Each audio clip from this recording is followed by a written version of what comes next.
La idea es ahora abrir con los datos, con la conversación y el relato que hemos compartido a partir del estudio, sumar ángulos de análisis de qué es lo que se abre a continuación con 3 panelistas que tienen experiencias cercanas desde distintos ámbitos en la relación bilateral. La idea es que conversemos, ellos van a contarnos algunas cosas, así que está abierta la posibilidad de hacer preguntas. Lo que les pido es que las hagan por escrito, y hay 2 personas que si levantan la mano allá al fondo.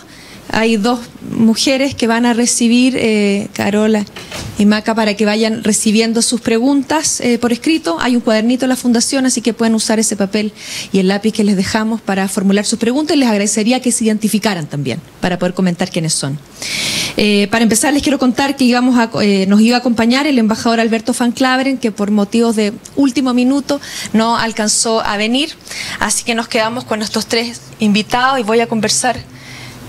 Empezamos con Juan Gabriel Valdés. Juan Gabriel fue el primer director de la Fundación Imagen de Chile, es exministro de Relaciones Exteriores, ex jefe de la Misión para la Estabilización de Haití, nominado por el Secretario General de Naciones Unidas. También ha sido embajador de Chile en España y Argentina y representante ante Naciones Unidas, donde le tocó dirigir la delegación de Chile como miembro no permanente del Consejo de Seguridad durante los debates que precedieron a la invasión a Irak. A su larga trayectoria, además académica y de investigación, suma estar en estos días en las pantallas del cine en Chile, representado por el actor Luis Ñeco por su rol como encargado de comunicaciones en la campaña del MIR. Juan Gabriel. A lo que ha dicho Jennifer sobre mi currículum, hay algo que se saltó y que quisiera decir. A mí me tocó negociar el primer acuerdo de libre comercio, el primer acuerdo comercial con el Perú. Y esa fue una experiencia extraordinariamente importante. No solamente porque se negoció, era la primera vez que Chile negociaba comercio con el Perú, sino que además porque esa negociación fue una negociación en que las instrucciones recibidas de parte del gobierno de Chile fueron: ese acuerdo hay que conseguirlo a como dé lugar. Lo que no necesariamente era del gusto de varios empresarios que estaban cerca del proceso de negociación.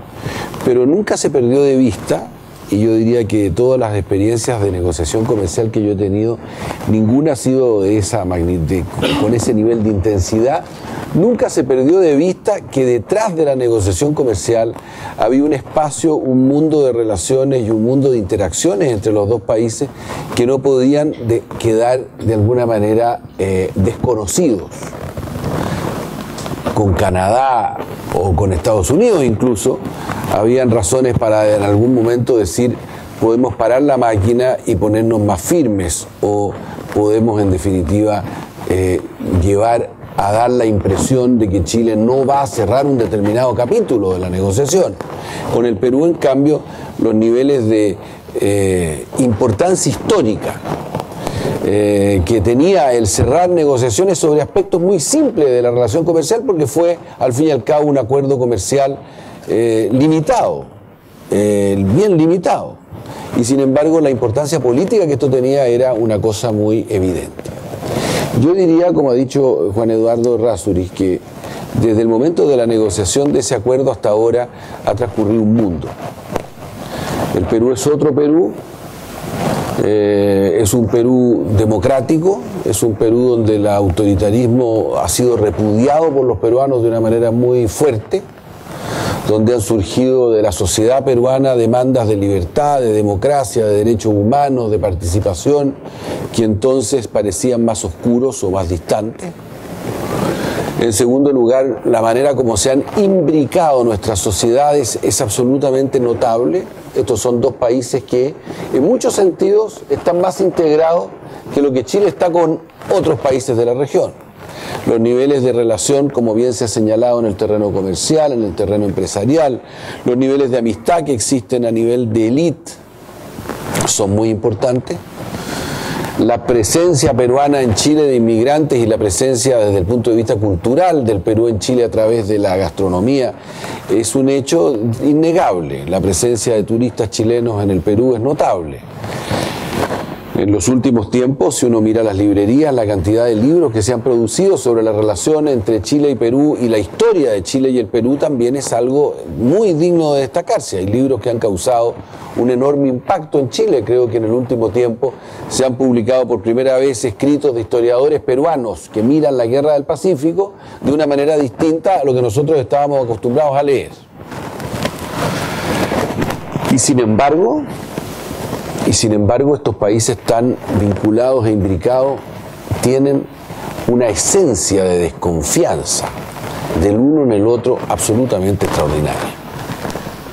Y yo creo que quien se solace con lo primero y se olvide de lo segundo, o se concentre excesivamente en lo segundo sin mirar lo primero, está cometiendo un error de cálculo y de juicio. Hay una desconfianza esencial. Esa desconfianza esencial se expresa en pequeñas historias que se cuentan del pasado y que vuelven a resurgir. Está la famosa historia de un embajador chileno que al presentar credenciales a un presidente peruano se dice, y como dicen los italianos, se non è vero è ben trovato, si no es verdad, es un buen cuento. Se dice que lo saludó y le dijo: ¿cómo están ustedes? Y el presidente le dijo: ¿por qué me habla en plural? Porque ustedes tienen tantas caras que uno nunca sabe si uno, cuando está hablando con uno, está hablando con varios. Esa respuesta y esa historia es una historia que se ha reproducido en las élites chilenas durante mucho tiempo. Que los chilenos son unos militaristas dispuestos a invadir el Perú es una cuestión que está en la conciencia de una enorme cantidad de peruanos. Hay dos mitos que están establecidos en los dos países y que nosotros tenemos, de alguna manera, que enfrentar y superar. Hacerse los lesos con esos mitos constituiría un error, más aún hoy, por razones que diré en un momento. El primer mito es el del irredentismo peruano, es decir, la idea de que el Perú solo espera la oportunidad para recuperar las famosas provincias extraviadas, las provincias mártires. Esa idea la tiene una cantidad de chilenos que piensan de que naturalmente el Perú, o sectores peruanos de élite o gente influyente, avanza en ese sentido porque esa es su única manera de pensar en Chile, o es la manera principal con la que piensan en Chile. Y por otro lado, en el Perú existe la idea de un país militarista que prepara permanentemente operaciones destinadas a proteger sus intereses ante cualquier eventual derrota jurídica que pueda propinarle el Perú en tribunales internacionales. Estas dos ideas están instaladas ahí. Y si ustedes leen la prensa peruana, que habla mucho más de Chile de lo que la prensa chilena habla del Perú, y si ustedes hablan con los sectores nacionalistas de ambas partes, que los hay en ambas partes, y permítanme decir con toda franqueza que no son ni de derecha ni de izquierda, sino que todo lo contrario, o bien atraviesan todo el escenario político de un lado a otro, ustedes se van a dar cuenta que los discursos son perfectamente simétricos. En los últimos días se ha producido un artículo muy importante publicado por Desco de un embajador del Perú, Osvaldo de Rivero, quien fuera colega mío en Naciones Unidas y es un distinguidísimo diplomático peruano, que sostiene que como Chile cometió un error al iniciar un proceso o participar en un proceso jurídico en La Haya, está preparando el momento de dar un zarpazo de alguna naturaleza para parar el proceso jurídico y volver a una negociación directa que le permita conseguir su objetivo territorial. Ayer mismo apareció otro artículo, ahora en Santiago de Chile, publicado por un diario electrónico, en el cual un analista sostiene más o menos lo mismo, pero adjudicado al Perú. Por lo tanto, nos tenemos que dar cuenta de que esa mitología que existe está presente de la misma manera o tiene una fuerza tan vigorosa hoy día como la que tiene el extraordinario trabajo que realizan chilenos y peruanos en un proceso de integración y de creación de confianza que me parece muy, muy fundamental. Voy a terminar, porque entiendo que esta es una intervención breve, diciendo que hoy día estamos en esos momentos seminales en los cuales lo que suceda en el próximo tiempo va a marcar la manera como los países se miran por un largo tiempo. Nosotros, con lo que está sucediendo hoy en el debate sobre el límite marítimo, vamos a tener generación de imágenes, vamos a producir desde el punto de vista comunicacional una cantidad de efectos en torno a la manera como los chilenos y los peruanos nos vamos a ver. Creer de que eso no es así también es un error. Nosotros podemos hoy día trabajar de una manera denodada para rebajar, para disminuir, para atenuar la manera como esta situación de conflicto se va a producir, y creo que es lo que hay que hacer. Por lo pronto, el primer momento que vivimos hoy es el momento previo a los alegatos orales que comienzan en diciembre. En este momento la situación es de una excelente relación entre los dos gobiernos, de una situación incluso de cierta complicidad para buscar las mejores maneras de tratar este tema. Los cancilleres, los presidentes tienen visiones simétricas, y eso es algo a celebrar y es algo a aplaudir. La opinión pública al mismo tiempo está relativamente distante del problema. La sensación que tenemos es que el tema Haya es un tema que todavía la gente lo ve con cierta distancia, pero cuidado, lo ve con cierta distancia porque los dos sectores están convencidos que van a ganar. Y la encuesta de la Universidad Católica con el Mercurio del Bicentenario muestra de que más del 75% de los chilenos consideran que es inaceptable que Chile acepte perder 1 milímetro de tierra con el Perú. Eso dice la encuesta. Si vamos a aceptar esta encuesta, tomemos también otras, digamos. En el Perú es muy probable que la percepción es que se va a hacer justicia. Y por lo tanto esa opinión pública que hemos visto siente un nuevo Perú, siente éxito, siente identidad, siente fuerza como nación, siente orgullo de ser peruano. Y esto lo decía una historiadora peruana que estuvo hace 3 días atrás aquí en Santiago y que ha escrito un libro extraordinariamente valioso sobre la relación de los dos países en la Guerra del Pacífico. Ella decía, el Perú espera una victoria sobre Chile. Y espera una victoria porque necesita una victoria para poder justamente afirmar esa identidad y esa sensación de éxito como nación que está teniendo y que se expresa en este estudio. Y esa victoria sería la Haya. Y ahí para adelante entonces podríamos reconciliarnos y tener una relación espléndida, porque entonces los dos estaríamos en situación de paridad. Estoy poniendo en palabras un sentimiento muy difuso, confuso, pero ella lo expresa muy bien cuando lo explica. Ese momento va a terminar en los orales. En los orales comienza otra fase en que yo estoy seguro que los gobiernos van a mantener la misma buena letra y la misma amistad. Pero no sabemos lo que va a pasar con la opinión pública porque va a depender enormemente de lo que se decía en el estudio, que son medios de comunicación, son distintos organismos que van a funcionar creando actitudes, generando emociones, hablando de los fenómenos afectivos que ocurren con los alegatos de los dos países que van a ser duros.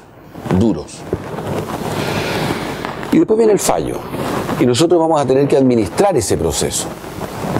El fallo no tenemos la menor idea de cómo va a ser. Y yo espero que Vargas Llosa y Edwards tengan razón cuando dicen que nosotros tenemos que aprovechar eso para saltar a una fase nueva.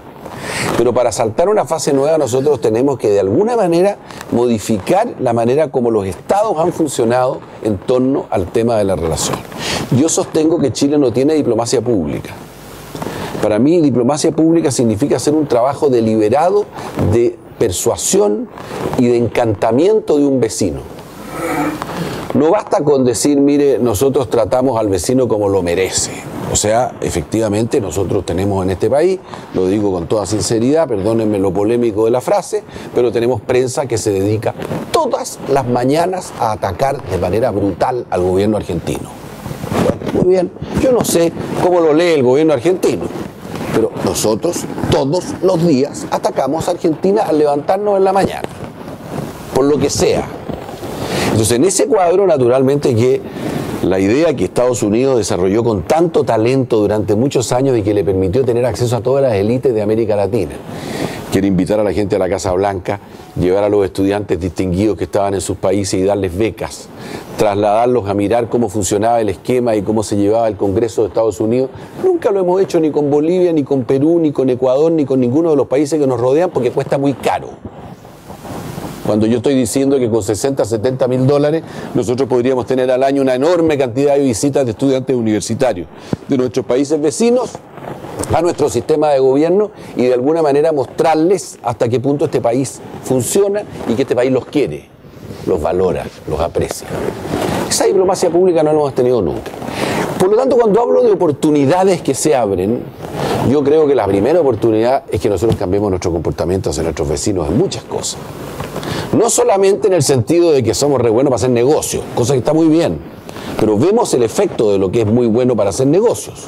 Fríos, distantes, calculadores, y como decía una de las encuestas que hizo la Fundación el año pasado, buenos socios, malos amigos, que es una combinación espectacular si uno lo piensa bien. Por lo tanto, yo creo de que estos estudios son de enorme interés para formarse una opinión de cuál es la base de trabajo en la cual estamos. Pero para poder darle sentido a eso tenemos que mirar hasta qué punto los hechos que nos marcan la vida, como van a ser estos que vienen en La Haya, van a condicionar el comportamiento de esta situación de actitudes y de afectos en el curso del desarrollo futuro. Perdóname que me haya alargado. Muy interesante. Muchas gracias. Dejo ahora con ustedes a Juan Emilio Cheire, es el director fundador del Centro de Estudios Internacionales de la Universidad Católica, excomandante en jefe del Ejército, doctor en Ciencia Política y Sociología. Actualmente es miembro del Comité de Política Exterior de Chile, de la Comisión Asesora en la Estrategia de Chile ante la Corte de La Haya y además miembro del nuevo Consejo Asesor del capítulo chileno de Transparencia Internacional de Chile Transparente. Es profesor de pregrado y posgrado, autor de 7 libros y de más de 100 artículos especializados, además de columnista en varios diarios nacionales. Bueno, tal como Juan Gabriel especificó algo de su currículum, yo quiero decir que en relación al Perú, creo que fui el primer comandante en jefe del Ejército de Chile invitado oficialmente al Perú. Esta invitación se logró concretar después de 3 bajadas del avión por un efecto de la mano invisible que uno no sabe quién, cuando ya están resueltas las cosas, no permite que se concreten. Y al término de mi gestión logré llegar a Lima. También fui el primer comandante en jefe del Ejército de Chile que recibió a su par peruano aquí en Chile en una visita oficial y que lo condecoró.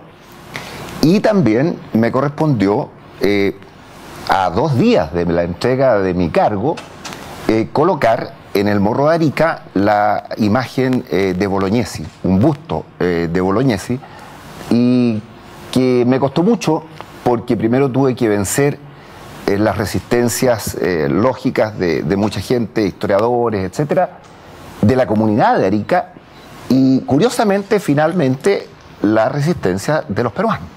De hecho, fuimos todos los comandantes en jefe del Mercosur más asociados. Sin embargo, no fue el comandante en jefe del Perú. Fue el segundo a quien lo fuimos a buscar en un avión especial y costó mucho. Lo que quiero decir es que esta relación, al igual que otro aspecto que recuerdo de mi gestión, es haber hablado ante más de 1000 oficiales en el Perú para explicarles cuáles eran nuestras compras en Chile, qué íbamos a cambiar en relación a tanques y ese tipo de cosas, qué íbamos a sacar del servicio y qué íbamos a poner en servicio en los próximos 10 años, y que fue muy impresionante. Pero aquí se me ha invitado por otra razón, y lo que me han solicitado es que dé una mirada a la estabilidad institucional del Perú a la luz de estas encuestas. Y creo que la pregunta es muy pertinente, porque de cara a los momentos que vienen es fundamental la estabilidad institucional que tiene un país, la certeza que podemos tener en la decisión de sus gobernantes y el apoyo que la sociedad le da a esos gobernantes. También quiero establecer, antes de entrar a eso, que concuerdo plenamente con la mirada que ha dado Juan Gabriel y conozco también la mirada de Sandro que comparto. Ahora bien, en relación a la pregunta, la encuesta la conocen ustedes y yo la voy a unir también a las conclusiones que tenemos en un estudio que ha hecho la Universidad Católica en el centro que dirijo durante los últimos 3 años, que se vincula al riesgo institucional, que mide el riesgo institucional de los países y que presentamos ayer justamente después de aplicarlo, esta metodología, a Perú y a Colombia. En el estudio y en este trabajo que nosotros hicimos en la Católica, confluyen 2 tipos de fuerzas para la estabilidad institucional. Unos que nos llevan a que la estabilidad institucional corra riesgos y sea débil, y otros que llevan a que hay antecedentes concretos que nos permiten pensar que hay variables que inciden en una tendencia a la fortaleza de la estabilidad institucional. Y nuestra hipótesis es que el Perú se encuentra en un grado medio de estabilidad institucional, por las siguientes razones, que son las conclusiones que se leen del estudio y de nuestro trabajo. La primera es que todo gobierno en Perú sigue siendo afectado por la desconfianza de los gobernados en sus gobernantes. Y en general la desconfianza se basa en que los gobernados sienten una falta de apoyo estatal y un gran temor en relación al futuro. Tienen una tremenda sensación de vulnerabilidad.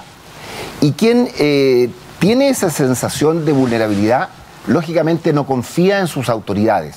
Y ese es un factor clave en la falta de estabilidad institucional de los gobiernos y de los estados en general. Ahora, yo tengo una lectura adicional a esa variable. Quien no confía en ellos, no podemos aspirar que confíe en nosotros. Ese sentido de vulnerabilidad es alto en el Perú y creo que incide en la pregunta que se nos ha hecho, que me han hecho, pero además incide también en la explicación de lo que hemos estado debatiendo aquí. Otro aspecto, otra variable, explica la mayor estabilidad institucional que los gobiernos de García y de Ollanta Humala exhiben hoy día en todo tipo de medición. Se basa en lo que se nos ha mostrado, la ilusión creciente que los está haciendo recuperar la imagen positiva del Perú, tanto a nivel interno como a nivel regional y como a nivel mundo. El video de Italia creo que es expresión de lo mismo. Y se explica porque tienen antecedentes concretos para estar contentos y para confiar en ellos. El PIB, la evolución del desarrollo del índice humano, la disminución de la pobreza, las actividades exitosas en agricultura, minería, el pisco, el comercio, la construcción, la pesca. Esas son variables de estabilidad institucional. El tercer aspecto que quiero resaltar del estudio y de nuestro trabajo es que hace comparaciones de aquellos con quienes se vincula el Perú. Y aquí hay un antecedente importante en el estudio que nos presenta la Fundación. Siempre creemos nosotros que lo más recurrente en el Perú es la imagen de los chilenos. El estudio dice que son más recurrentes en el Perú la imagen de Brasil y la imagen de Argentina. Nosotros estamos en el tercer nivel. Y lo que se nos mostró, que creo que incide mucho en la estabilidad institucional, es una aspiración a ciertos aspectos que a nosotros nos reconocen, que es gobernabilidad, institucionalidad, certeza jurídica, seriedad, etc. Lo que lleva a pensar que si lo destacan en nosotros, lo quieren para ellos. Y eso es un aspecto importante de cara a una mirada prospectiva, si va a haber estabilidad o falta de estabilidad institucional. Sin embargo, también en esto que Juan Gabriel ha resaltado y que concuerdo plenamente, jamás hay que mirar un solo lado de la medalla, nos consideran agresivos, conflictivos y avasalladores. Y aquí permítanme una lectura de pie de página en relación a algo que ha sido recurrente. Nos encuentran serios, pero pesados, trabajadores, pero cargosos, etc. No es lo mismo que ser ser respetado que ser querido. Y aquí vuelvo a una experiencia que me correspondió en mi actividad anterior en el ejército. El ejército tenía una imagen parecida. Y de cara al objetivo de recuperar la confianza en Chile, nosotros nos pusimos como objetivos fundamental de carácter estratégico ser respetados y ser queridos. Y eso es difícil de lograr, pero no imposible. Y creo que con el Perú debemos dar pasos en relación al tema. Otro aspecto vinculante con la estabilidad institucional: la modernización peruana y la nueva clase media peruana. Si ustedes miran el estudio, se nos informa que el 60% del grupo C se considera de clase media, el 35% del D y el 20% del E, lo que lleva a una categorización de lo que se denomina clase media ampliada. Cuando eso sucede y se une a una actitud de modernización, lo que está pidiéndose es estabilidad institucional. Lo que está llamándose es que esa clase media aspira a estabilidad institucional. Y eso, en general, logra concretarse. Otro aspecto es que hay factores de falta de estabilidad. Y esos son, entre otros, el incumplimiento de promesas del parte del gobierno, fundamentalmente vinculada a la solución de los desequilibrios. Y hay dos variables que tienen que ver con falta de estabilidad institucional y que tienen relación con nosotros. El primero es la supuesta carrera armamentista chilena y la presunta alta posibilidad de que Chile no acepte el fallo de La Haya en el caso que éste sea favorable al Perú, a lo que se refirió ya Juan Gabriel. Hay que resaltar que en el Perú se estima, de acuerdo a esta encuesta, que ningún país para ellos es buen vecino. O sea, no solamente nosotros, sino que, pero el grado de carga emocional y de otro carácter de Chile es absolutamente diferente al resto. Termino con una mirada conclusiva en relación a la estabilidad institucional. A nuestro juicio, en el estudio de la Universidad Católica, estimamos que hay 4 factores que tienden a lo que voy a indicar. Primero, la alta incertidumbre de los conflictos sociales y su relación con el presidente. Ollanta Humala yo creo que está en un camino muy positivo, cosa que predijimos anteriormente en estudios de la Católica, pero que va a tener que enfrentar este camino, darle vida a su camino pragmático por la vía de mostrar resultados en los conflictos sociales que tiene. Lo segundo, un alto nivel de expectativas sociales en un contexto de desconfianza institucional. Lo tercero, la seguridad y el narcotráfico, 2 potenciales de inestabilidad futuro. Y lo cuarto, el fantasma de la reelección en el Perú, que es una variable política que siempre ha estado presente y que no es que también lo está presente en el gobierno de Humala. Reitero que nuestra mirada es que ante el escenario tan vinculante con Chile, por el dinamismo que nos mostraba Juan Eduardo en la relación y tan vinculante con Chile, de cara a lo que ha resaltado Juan Gabriel, el escenario que se nos viene en un tema de toda importancia, la estabilidad institucional del Perú es de carácter medio por estas fuerzas contrapuestas, unas que tienden a mayor estabilidad y otras que son factores de inestabilidad. Muchas gracias. Es Sandro Solari, es ingeniero civil industrial químico y MBA del MIT. Ha ejercido diversos cargos en el grupo Falabella, comprador, gerente de planificación y desarrollo y gerente de falabella.com. Un recorrido similar ha hecho en Sodimac, donde actualmente ejerce como gerente general corporativo. Es además director de la Cámara de Comercio de Santiago, director de ICARE y director de Un Techo para mi País. Hace un año, en Revista Capital, él declaró: nosotros no solamente queremos ganar plata, nuestra meta es ser una empresa querida y admirada. Bajo su liderazgo, el 2010, Sodimac Perú fue definida como la mejor empresa para trabajar en el Perú. Y desde el año 2009 figuran en los 3 primeros lugares en ese país. Sandra. Muchas gracias.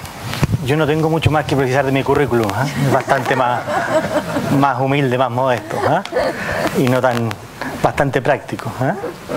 Primero que nada quiero agradecer a Juan Eduardo, a Blas, a Jennifer y a Elvira por esta invitación para reflexionar sobre este estudio de la imagen de Chile en Perú. En retail decimos percepción es realidad, porque los consumidores votan todos los días. Y esa percepción es la que nos hace estar hoy día juntos intentando sacar algunas conclusiones. En la época que vivimos hoy día, la globalización es un paradigma indesmentible. Las fronteras que vemos en los mapas tradicionales que estudiamos en el colegio son cada día más borrosas. Y lo que tenemos que preocuparnos los empresarios es en colocar nuestras marcas en el corazón de otros consumidores. Y las fronteras sirven para saber qué reglas del juego hay que seguir.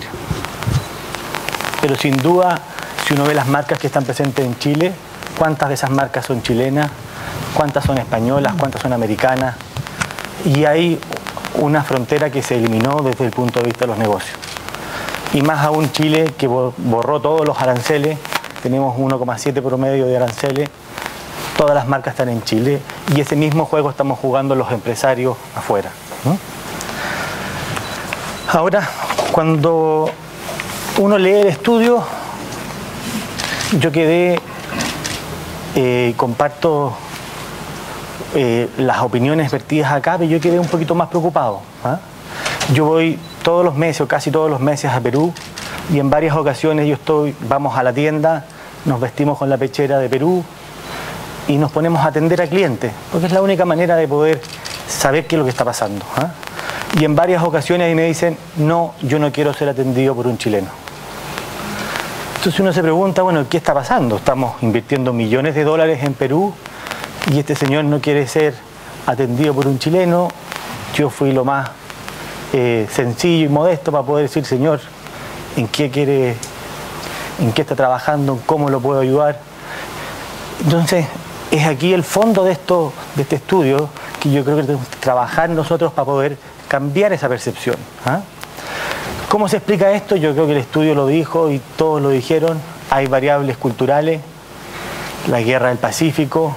Agarren un texto, tuve la semana pasada ya, así que tuve la posibilidad de leer un texto escolar y ver cómo se enseña la guerra del Pacífico, totalmente distinto.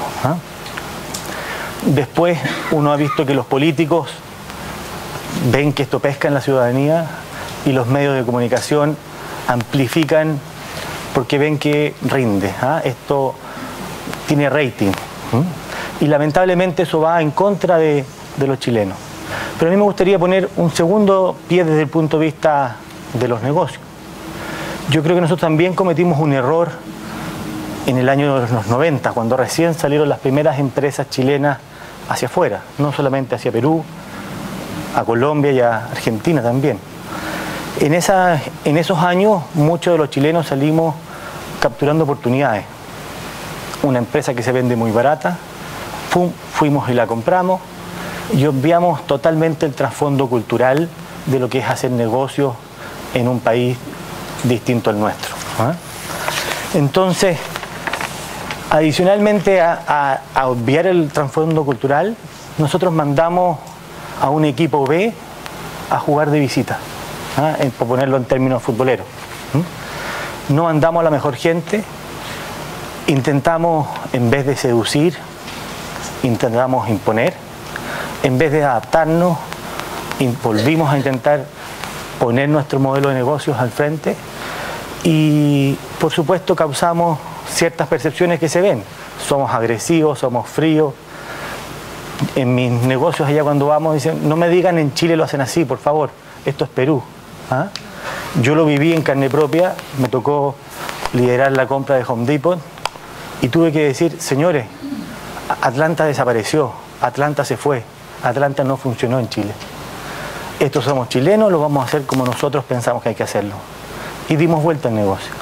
Eso mismo nos pasó a nosotros en la internacionalización de los años 90 y creo que se marca en el estudio, y el Boston Consulting Group tiene un reporte bien grande de esto, donde explica muchas de estas variables.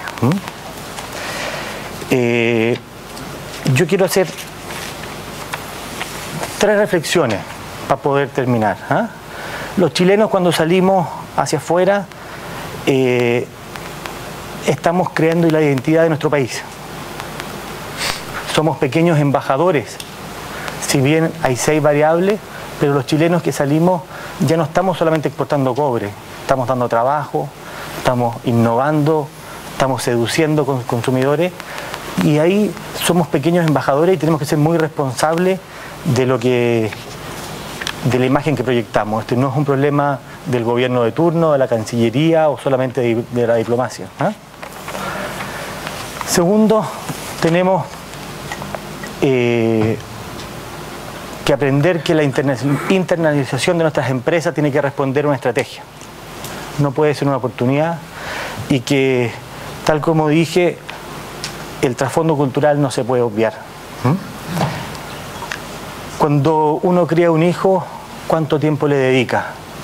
Si nosotros vamos a hacer una empresa en Perú, es un hijo nuestro que está naciendo en Perú.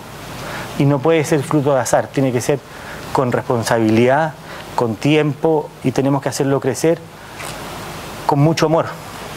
Y ese amor tiene que venir desde el pueblo peruano, no jugando desde visita.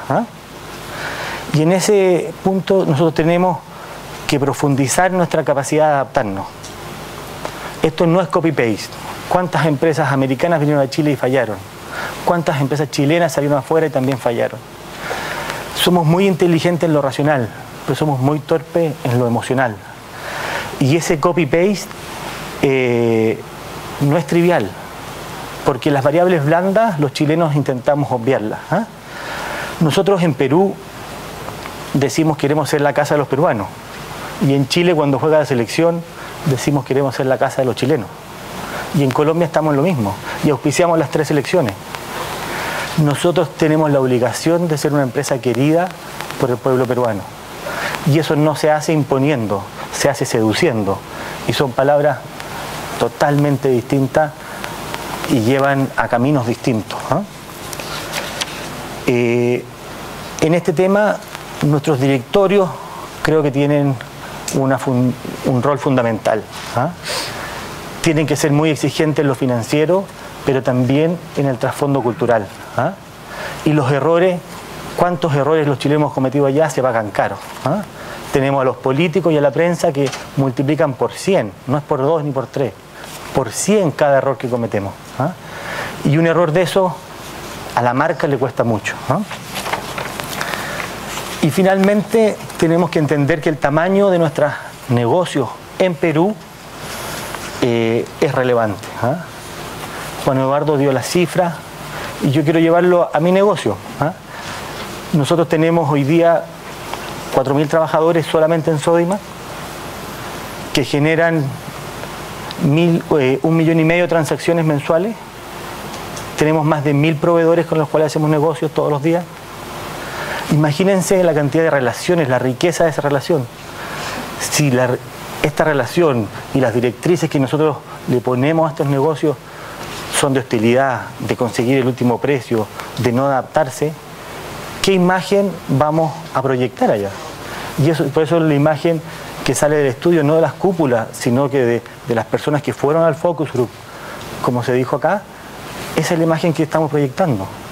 Entonces, la masa crítica que tenemos nosotros es demasiado relevante para que las directrices de nuestras empresas chilenas no entiendan que tenemos que ser la empresa más querida de Perú.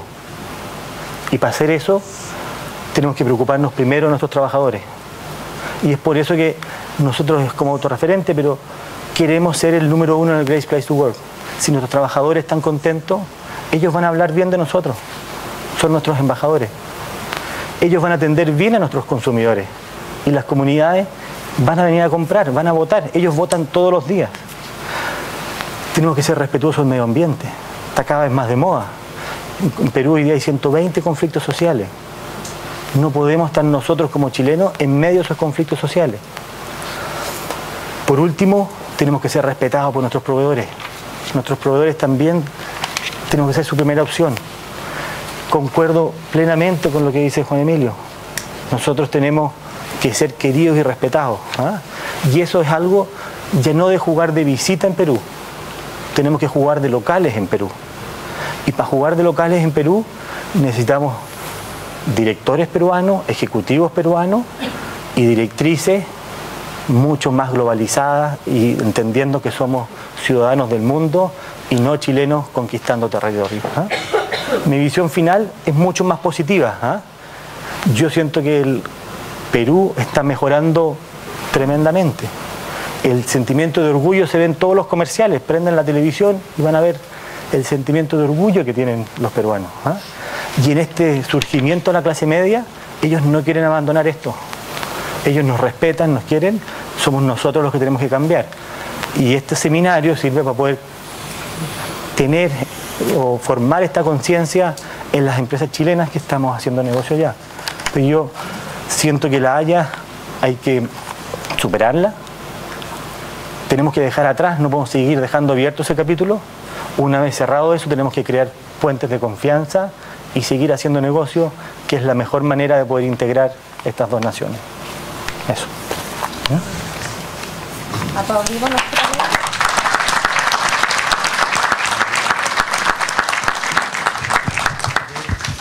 Los invito a hacer preguntas. ¿Hay preguntas en el público? Sí, las pueden ir recogiéndolas. Yo voy a aprovecharme de que tengo el micrófono para hacer la primera. Tengo varias, pero quiero hacerle una a Sandro Solari. Hace unas semanas, cuando conversábamos de esta mesa, Sandro, tú usaste una expresión y decíamos en Chile y en Perú hablamos el mismo idioma, pero no hablamos el mismo lenguaje. Y hacías hincapié en lo importante que son las habilidades blandas, que también nos transmites en este mensaje. ¿Cómo hacemos para transmitir esas habilidades, para empoderar a la gente chilena que está viajando al Perú, haciendo negocios, exportando, contactando gente, etcétera, para poner el acento en eso que es construir la interculturalidad de la mejor manera posible? Esto, lo que están haciendo ustedes acá, pero yo siento que tenemos que estudiar un poco más, tenemos que declararnos alumnos permanentes, como decimos. Si uno escucha más que hablar, tiene dos orejas, una boca, y uno aprende qué es lo que quieren, qué les importa. ¿Por qué tenemos que llegar a Perú a decir que el pisco es peruano, que el pisco es chileno, perdón? Tantas cosas que podemos conversar antes de hablar antes. Yo creo que tenemos que estudiar más y ser más preocupados de estos temas. Yo creo que está en nuestra actitud, que es la que tenemos que hacer. Y Colombia es totalmente distinto. No tienen esta enemistad con nosotros, pero tienen otro diálogo. Y en Argentina también. Y en Argentina uno cada vez que va dice, pucha, que los atacamos, porque se sienten atacados por nosotros. Yo siento que tenemos que ser más respetuosos y nosotros tenemos que respetar el país que está al lado y hacer negocios y nosotros adaptarnos y no ir a conquistarlos. Eso es un poco el mensaje. Aquí hay un planteamiento que lleva una pregunta y las voy a ligar. Matías Mori plantea, dice, desde el punto de vista peruano, el tener un enemigo histórico como es Chile no constituye un medio para desviar la atención pública ante turbulencias internas, lo anterior de manera similar al reclamo boliviano, por el cual se justifica su estado de desarrollo como consecuencia de su mediterraneidad. ¿Cuánto afecta efectivamente estos temas como componentes históricos y de percepción en la estabilidad política de la que habla Juan Emilio para poder construir este acercamiento? Sin duda afecta, pero creo que nosotros le hemos dado con cargo a que la explicación de una actitud de esa naturaleza sea esa, nosotros no vemos otra parte del tema, digamos, o sea, la culpa de ciertas reacciones o la razón de ciertas reacciones de los gobiernos no solamente es escapar por la vía de ese irredentismo. Ya Juan Gabriel lo dijo, el factor del arrientismo tiene un elemento, pero no es el único. Los gobiernos tienen complejidades para vivir los momentos que se viven. Sandro mencionó un aspecto que es súper importante. En el Perú, tanto el gobierno, todos los gobiernos anteriores y este también, tiene una cantidad de conflictos no solamente sociales, sino que es altísimo. Alan García terminó con 180 y tantos conflictos. En este momento hay 248 conflictos entre energéticos, sociales, culturales y de otra naturaleza. La caída, por ejemplo, de los gobiernos, de la valoración del gobierno en los primeros meses, en el Perú, desde antes del gobierno militar hasta ahora, es tradicional. Nos impresiona que Humala esté con un 30 y tantos % de apoyo. García estaba con menos, y todos los gobiernos anteriores también. Y decir que en ese momento va a escapar la explicación de las autoridades o de la prensa por la vía de que nosotros somos los que causamos ese problema y por lo tanto van a echarnos la culpa de ese tipo de relación, es un elemento, pero hay que ver la causa profunda. Y la causa profunda no está allí. Y creo que va por todas las cosas que hemos conversado antes, esto debería tender a mejorar. Y no es una ilusión sin base. Todos los elementos que hemos mencionado llevan a que deberíamos esperar una mayor racionalidad en los análisis y en las decisiones. Y si nosotros esperamos mayor racionalidad de ellos, tengamos más racionalidad también nosotros. Y en ese sentido, cuando se quejen, no le echemos la culpa que se están quejando porque están sangrando por alguna herida, sino que veamos cuáles son los factores efectivamente que nos da problemas. Muchas gracias. Voy a combinar algunas preguntas, hay varias que apuntan hacia el mismo lugar. En el estudio se presenta esta visión optimista que tiene el Perú. Perú ha tenido una vocación distinta a la nuestra. Chile ha visto su futuro con optimismo. Todo lo que ha venido hacia adelante ha sido mejor. A diferencia de lo que le ocurre al Perú, que su pasado glorioso no han podido reconstruirlo. Y esto parece dar señales de que las cosas se acercan. En los 60, cuando nos parecíamos más, teníamos una relación más cercana, cuando nuestros niveles de crecimiento y nuestra estrategia de desarrollo eran más parecidos, la relación fue más cercana y menos conflictiva. ¿Ves posible, no sé, quizás tú, Juan Gabriel, de que en esta situación actual, en que el Perú se siente tomando una ruta correcta, acercándose, creciendo a niveles muy importantes y mirando a Chile ya no solo hacia arriba, sino más como un par, que la relación también puede aflojarse y construirse con más confianza desde ese lugar, desde una mutua prosperidad? Sí, o sea, yo creo que sí. Ahora, yo quisiera decir algo de lo que decía Juan Emilio recién, porque quiero reforzar eso. Yo estoy muy de acuerdo con él en el siguiente sentido.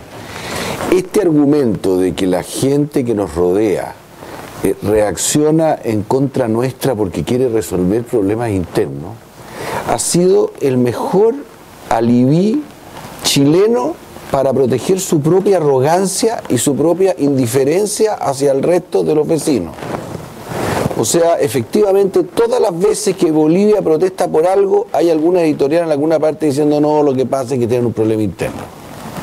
Incluso más, cuando en Argentina se produce un conflicto con China, no, lo que pasa es que están escondiendo algún tipo de problema que tienen con el fondo, qué sé yo, que tienen un problema económico. Esa situación puede ser cierta, pero no tiene importancia, como decía Juan Emilio, desde el punto de vista de la actitud que nosotros debemos tomar o tener para comprender los procesos políticos que se están desarrollando en el país vecino, en el entendido de una hipótesis que yo no la doy por segura, la doy por segura en esta sala, pero no la doy por segura en el país, que es que todos los chilenos queremos tener buenas relaciones con nuestros vecinos. Yo eso no lo doy por seguro de todos los chilenos, para nada. Por lo tanto, hay algunos que siguen construyendo y por lo demás, si ustedes miran, con todo respeto, voy a usar la palabra más delicada que puedo, a la tropa de psicópatas que escriben debajo de los comentarios sobre Bolivia, Argentina o Perú en los diarios cuando alguien opina de algo y ustedes siguen para abajo las reacciones, nos encontramos con un país que requiere de un tratamiento psiquiátrico urgente. Por lo tanto, a mí me da vergüenza criticar a los vecinos cuando tienen actitudes nacionalistas, cuando veo lo que sucede a nivel popular en las reacciones en la prensa.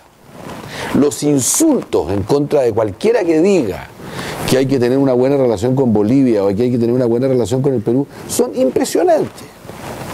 Bueno, yo creo que desde el punto de vista del desarrollo y de la prosperidad y la visibilidad de oportunidades conjuntas tiende naturalmente a generar opciones de convergencia y de buena voluntad.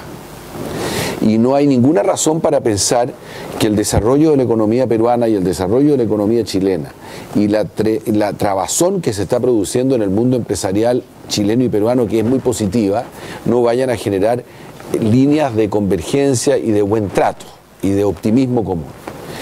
Cuando Juan Eduardo estaba haciendo su presentación cometió un error involuntario que yo lo voy a tomar porque tiene un sentido muy profundo. Varias veces dijo, o 2 veces dijiste, el Comité Chile-Japón, cuando estabas hablando del Comité Chile-Perú. Pero es que ahí detrás de eso está el fenómeno del Asia-Pacífico y la enorme oportunidad que tiene Chile y Perú para trabajar el Asia-Pacífico de una manera muy deliberada. Y en ese sentido yo creo que hay una convergencia, hay una posibilidad de trabajo conjunto ahí enorme. Esa cuestión es algo que requiere de trabajo y vuelvo a insistir, a mí me ha dejado extraordinariamente admirado lo que ha dicho mi vecino aquí. Yo considero de que es la actitud más constructiva, más lúcida que yo he escuchado de la manera como trabajar el tema de los negocios de los dos países. Pero yo pienso de que si los gobiernos no van más allá de tener una buena relación, yo creo de que estos ejercicios empresariales pueden estar situados en terrenos extraordinariamente frágiles. Se mencionaban los 60. Efectivamente en los 60 e incluso en algún momento de los 70 hubo convergencia de percepciones de cómo era el mundo y de cómo los países debían avanzar. Pero hubo tensiones tremendas y hay que pensar que cuando en Chile se produjo el golpe militar, la hipótesis primera del gobierno militar era que iba a ser agredido desde el Perú. Y por lo tanto los fenómenos de armamentismo chileno o de neoarmamentismo chileno o de no armamentismo chileno o como queramos llamarle en defensa del enorme gasto militar que tenemos, nosotros podemos decir de que están orientados no hacia Argentina porque todas las hipótesis de guerra están acabadas con Argentina, menos aún hacia Bolivia, con la cual nadie piensa que nosotros podamos tener un entrevero serio desde el punto de vista militar, sino que están fatalmente orientadas hacia el tercer vecino que tenemos. Y decir otra cosa es pasarse película. Por último, voy a decir una cosa respecto a lo que decía Sandro, que me parece muy importante. Sandro dijo que nosotros tendemos a justificar y a confirmar los prejuicios culturales que nos tienen sobre nosotros. Cuando llegamos de manera agresiva con inversiones que en definitiva, por ejemplo, violan el medio ambiente y parece no importarnos, justificamos una percepción que ellos tienen sobre nosotros. Cuando en los aviones, yo me acuerdo que cuando Aeroperú existía, uno se subía a un avión y venían saliendo los chilenos. Yo venía de México y bajaba en Lima y venían los chilenos que venían de Lima a Santiago y la gritería que tenían arriba del avión era una cosa absolutamente insólita. Mientras el mundo peruano venía tranquilo y callado, digamos, había un grupo de gente que se pasaba como propietaria del avión. Esa idea, digamos, confirma de una manera un prejuicio. Pero yo quiero decirle que estas cosas pueden ir más lejos. Nosotros hoy día tenemos a la vista una propuesta, no sé cómo llamarlo, un paper de estrategia de defensa y seguridad de Chile, que es un trabajo que si lo lee un peruano confirma de la manera más absoluta la voluntad de Chile de mantener su armamentismo para en definitiva poder disponer de esa relación como le parezca mejor. Y esa situación se sigue reproduciendo sin mayor control. Bueno, ahora me dicen que es un paper, que no tiene interés, que no tiene importancia, que en definitiva va a quedar en un cajón, pero la definitiva, la real, es que ya la repartieron el paper, y entonces el Perú lee esto y dice, ve usted, yo tengo razón.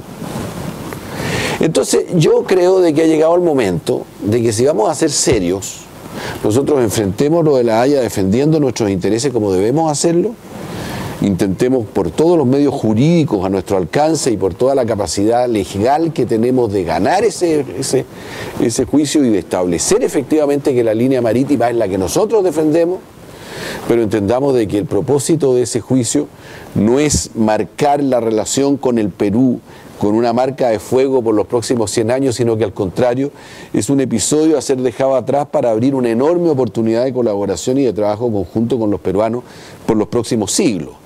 Esa decisión es una decisión política, y la política se hace con comunicaciones, y las comunicaciones se hacen con ejercicios como este, pero con gobiernos que están decididos a avanzar en ese terreno, cualquier sea el costo. Y no lo que dicen las encuestas, porque si hacemos las encuestas pueden ganar los tipos que hacen los comentarios debajo de los asuntos en los diarios.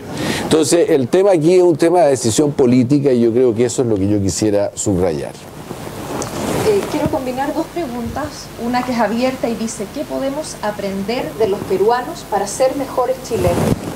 Y otro que pregunta en un ámbito más específico cómo son las políticas peruanas y chilenas en materia de innovación y que fortalecen las actividades del empresariado. No sé quién puede, Santo quizás, no sé quién quiere tomar esta pregunta. ¿Qué tenemos para aprender de los peruanos? Yo creo que mucho, mucho. ¿Eh? Miren la parte cultural versus Chile, o sea, paséense por el centro de Lima y paséense por el centro de Chile. ¿Eh? El centro de Lima tiene una riqueza cultural enorme. ¿Eh? Ahora, desde el punto de vista de los negocios, yo creo que cada vez que uno se va haciendo más ciudadano del mundo y menos ciudadano chileno, uno va enriqueciéndose. ¿Eh? No lo focalizaría solamente en Perú. ¿Eh? Yo creo que tenemos que ser respetuosos y poder, tal cual como dije, abrir los sentidos a escuchar y a entender más de Argentina, más de Perú, más de Colombia y de cualquier país en que hagamos negocios. En cada país hay maneras distintas de hacer negocio. En Colombia, por ejemplo, a todo el mundo le gusta ser socio y minoritario. En otros países, y en Chile particularmente, nadie quiere ser minoritario de nadie. A lo mejor porque somos agresivos, etcétera, etcétera. Yo creo que todos los países tienen mucho que aprendernos. No sé, yo lo que más disfruto de Perú es la comida, lejos, pero yo creo que hay mucho por aprender de todo. Claro, Juan Gabriel. Yo quiero agregar una cosa, yo creo que el Perú es muchísimo más autorreflexivo que Chile, es decir, los peruanos son muchísimo más autorreflexivos en el sentido de que desde la pregunta de Vargas Llosa famosa de cuándo se jodió el Perú, la verdad es que son capaces de reflexionar sobre su identidad, sobre su capacidad de actuar en el mundo, sobre su propia constitución social, sobre el fenómeno cultural peruano de una manera como los chilenos lo hacemos cada vez menos. Aquí hay un proceso cada vez de disminución de la capacidad que tenemos los chilenos de pensar sobre Chile de manera crítica. Y creo que eso es algo que los peruanos nos debieran enseñar. Yo quiero destacar 5 aspectos que me llamaron la atención y que el primero es en la buena atención del peruano, lo cálido que es en establecer su relación y lo contento que se siente trabajando. Nosotros, por ejemplo, que tenemos tan buen vino, no tenemos mozos que cuando te atienden sepan presentar eso, o un plato bueno, un buen pescado, no se sienten bien entregando ese servicio. Lo segundo es, se mencionaba el gusto por el urbanismo, por el restauro, por los colores. Que se ve también en la artesanía que está a todo nivel. Lo tercero tienen mucho más calma que nosotros. Yo creo que nosotros estamos viviendo con un grado de velocidad que no nos permite conversar, compartir, somos súper eficientes. Lo cuarto, lo que a mí me ha correspondido, tienen un gran nivel de cultura en expresiones de diferente tipo, y clase media que uno podría suponer que no tiene acceso más elaborado, tiene eso y lo muestra así. Y lo quinto es que no son ostentosos. Ya hablan castellano. Hablan muy bien castellano, claro. Y eso es importante también. Muchas gracias, muy interesante. Aquí hay varias preguntas que lo que quisieran saber es cómo nos preparamos, por un lado, para una sentencia adversa, y cómo nos preparamos para una sentencia que sea favorable a Chile. Eso es el kit del asunto. A mi juicio, yo creo que no hay que prepararse para una sentencia adversa o favorable. Hay que prepararse para una sentencia.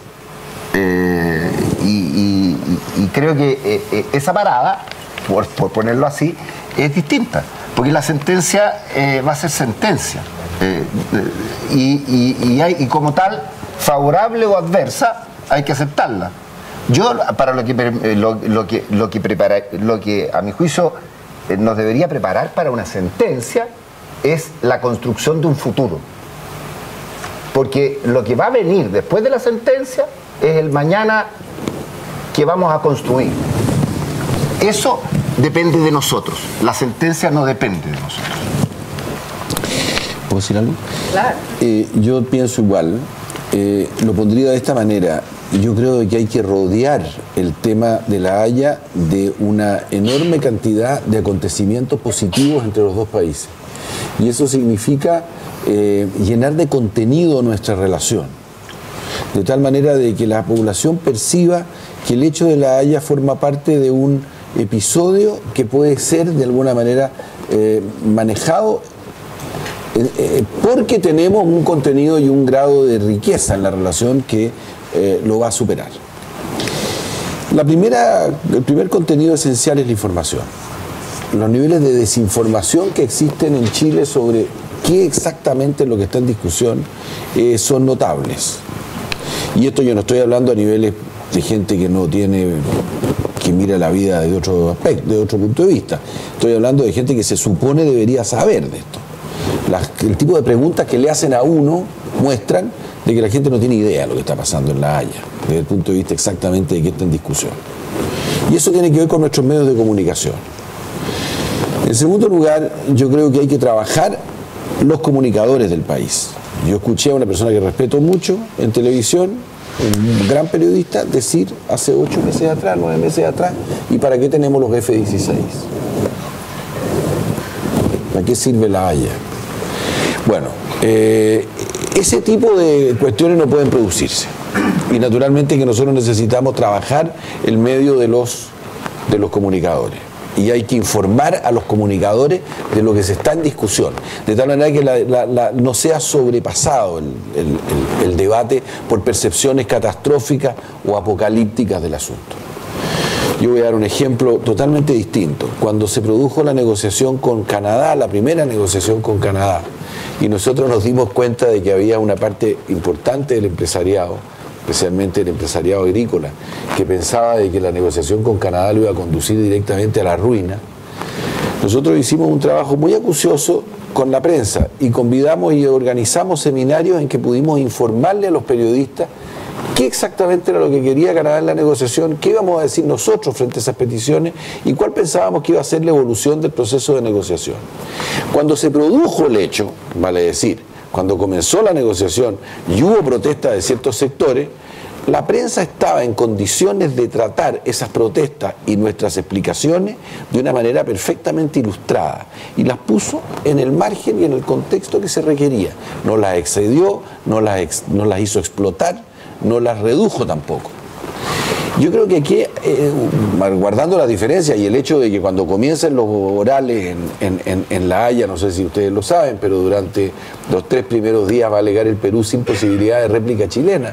Por lo tanto, la prensa chilena va a reproducir solo los argumentos peruanos.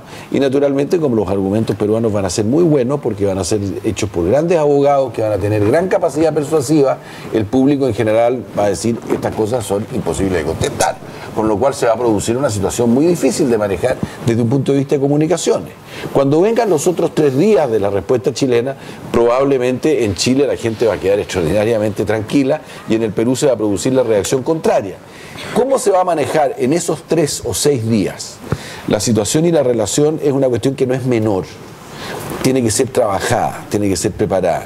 Y yo creo que hay que ayudar mucho a la Cancillería a hacerlo, porque no tiene por qué ser solo la Cancillería la que maneje esto. Aquí hay otros actores que son muy determinantes, entre otros el empresariado, que tiene que tener la capacidad de influenciar medios de comunicación para bajar la tensión, bajar la presión y sobre todo no permitir las acusaciones recíprocas dentro del país. Hoy hay una gran tendencia al diálogo chileno-peruano para preparar el cuadro de La Haya, me parece muy adecuado. Pero si eso no es acompañado por un diálogo entre chilenos sobre cómo distintas partes del escenario político van a reaccionar cuando alguien diga tal presidente cometió tal error o el otro no se atrevió a hacer tal cosa, esa situación nosotros tenemos que de alguna manera prevenirla. Hacernos los lesos frente a esa historia sería bastante absurdo. Hay que conversarla desde ahora y creo que eso requiere de un esfuerzo político mayor. Vamos a ir cerrando, voy a leer 2 preguntas que son bien breves y que están destinadas más bien a preguntas sobre el estudio. Esta imagen de Chile en Perú que se exhibió en el estudio representa a todos los estratos sociales. ¿Hay diferencias entre opinión pública general y la clase empresarial? Elvira, ¿tú puedes hacer alguna aclaración?